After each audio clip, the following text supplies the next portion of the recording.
Thanks, Andrew. Thanks very much. And thanks, John Coyle and the Hunter Innovation Forum Committee. It's got such a high calibre of speakers, it's bound to go from strength to strength. So thanks for the opportunity to talk about the Innovation Scorecard.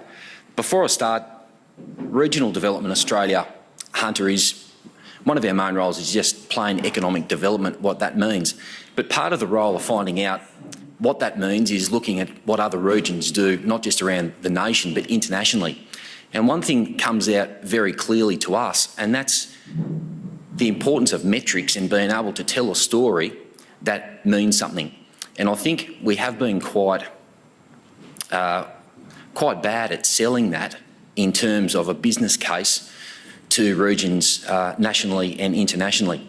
When you look through international magazines, or you're on a plane, or the Harvard Business Review, or whatever it would be, the Hunter is competing against Ontario, we're competing against New York, we're competing against Geelong, we're competing against whatever you want to talk about, and they articulate a business case. And more often than not, there's numbers in them. If you need to relocate to a region, and we would term economic development as moving your business or starting a business, and you're not really going to come to a region if you haven't got a job. So it's not good enough just to think that the Hunter's got livability aspects and we're nice people. I don't think that's good enough for people to come. So we've desperately tried to create, we call it the Hunter folder, for people going outside of the region to do their own business development, and also for education, and indeed local members go outside of the region and present what the Hunter is. And part of that, we do our investment prospectus, which is over there, please take a copy. And also part of that is doing the innovation scorecard to prove to people that we're not just talking about innovation, we are innovative. So one thing rings true, you've got to manage it, you have to measure it. And this morning we've heard some great sessions about international benchmarking on Australia-wide scale versus other countries in the world, which is really, really important. From our point of view, this is the first regional innovation scorecard that's been done in Australia, which is about the Hunter. And that's using time series data from the Hunter Valley Research Foundation, which looks at innovation, and the definition of innovation that's been used is, have you developed a new product, or have you got that product to market faster? There is no strict definition of innovation, but people can understand that. And over the last 5 years, there's a trend up. So we're saying in last year's innovation scorecard that if you come to the Hunter, you'll be in good company. The companies within the Hunter are innovative. The other thing that we talked about in last year's scorecard, which I think is really important, is the environment for innovation. I know that's going to be an extremely overused term, innovation, but the environment for doing business. And we articulated 4 key enablers, which we termed last year, which other regions haven't got. And last year we highlighted Hunter Medical Research Institute, which everyone knows very well, I'm sure, HunterNet, the manufacturing cooperative, Newcastle Institute for Energy Research, and also Slingshot Finance Group.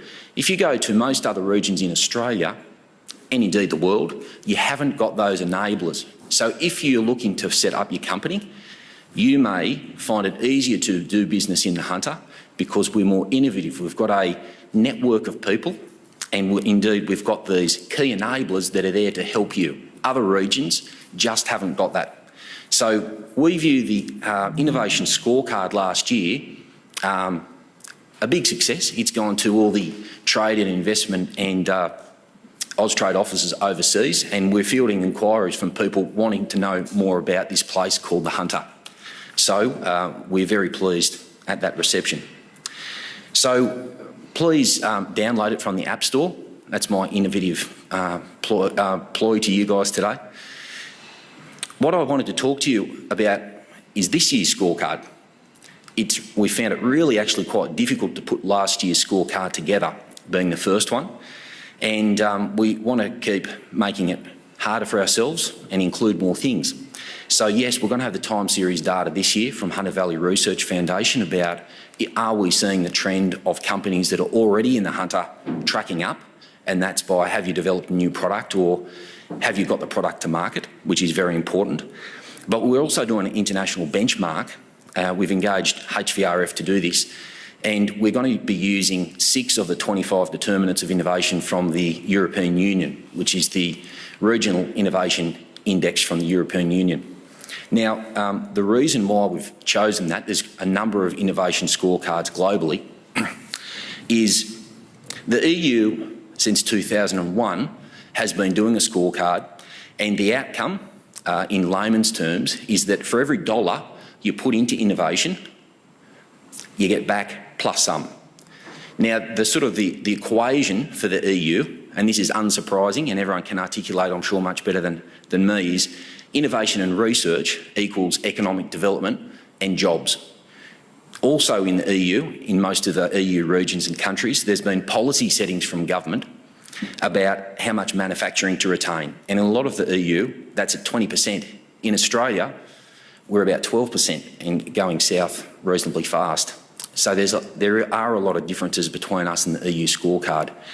But the statistic that I wanted to leave with you this afternoon, one of my key messages, is that the EU is putting 3% of GDP of the entire EU, which is over 85 billion euro, into their innovation system.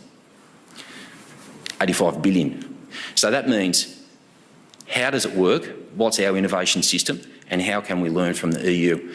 So what we will find, and we've received the data today, so we're busily assembling the 2014 Innovation Scorecard. How do hunter companies perform against EU companies? And we'll know that, and that will be our big theme for 2014. And also the theme for 2014 will be internationally competitive logistics supply chains, which increasingly in the future is crucial to Australia's prosperity and communicating that. So we're really looking forward to working with everyone over the 2014 Innovation Scorecard, communicating the imperative to keep the conversation going with government, research, to get those outcomes of economic development and also jobs. We think it's really, really important to keep that narrative afloat, and we look forward to working with you with the 2014 Innovation Scorecard. Please feel free to contact us if you have any ideas or you want to get some more input into it. We'd love to talk to you. Thank you very much.